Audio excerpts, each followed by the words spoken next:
Waqt programm fuq One Radio l-amministratur ta' Dar il-Wens, Ronald Gallia, esprima sodisfazzjon għal proposta tal-mexxej Laburista li bi gvern ġdid meta l-ġenituri ta' persuni b'diżabilità jiġu nieqsa, dawn il-persuni kollhom tistennihom sistema ta' kura u residenza fil-komunità. Ronald Gallia qal li din il-proposta hija importanti għaliex qal li d-domanda li teżisti ta' persuni b'diżabilità li jixtiequ jgħixu fil-komunità mhux qed ilaħqu magħha. Konsegwenza li ħafna ilhom snin twal f'waiting list jistennew forsi jiżvojta post. Fondazzjoni Wens ilha toffri da servizz għal 21 sena.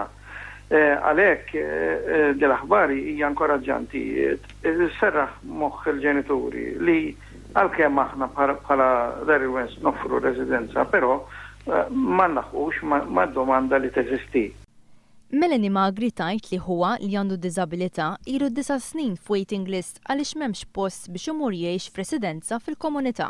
U pereżempju semma l-waiting list ilu 9 snin waiting list biex imur x'imkien, jiġifieri dan dejjem mal. Il-gvern fi stqarrija li ħareġ biex jikkritika l-proposta ta' Joseph Muscat ikkonferma li f'10 snin sa mill-ewwel dar residenzjali fil-komunità għal persuni b'diżabilità kull ma jgħixu fil-komunità huma biss 119. Franz Tirket, president tal-Aqda Persuni Nieqsa mid-Dawl, jgħid li din il-proposta ta' Joseph Muscat għal qasam tad-diżabilità tagħti serħan il-moħħ lill-ġenituri kollha.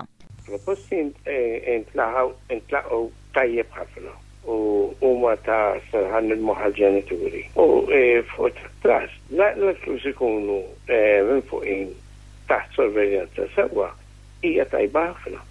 Bil-proposta tal-Partit Laburista gvern ġdid jinċentiva l-użu ġenwin ta' trust biex riżorsi finanzjarji, assi u l-wirt li jitħalla minn ġenituri u persuni oħra li l-ulied b'diżabilità ikunu eżentati mit-taxxi u jiġu użati bl-aħjar mod fejn ir-regolatur ikun l-istat.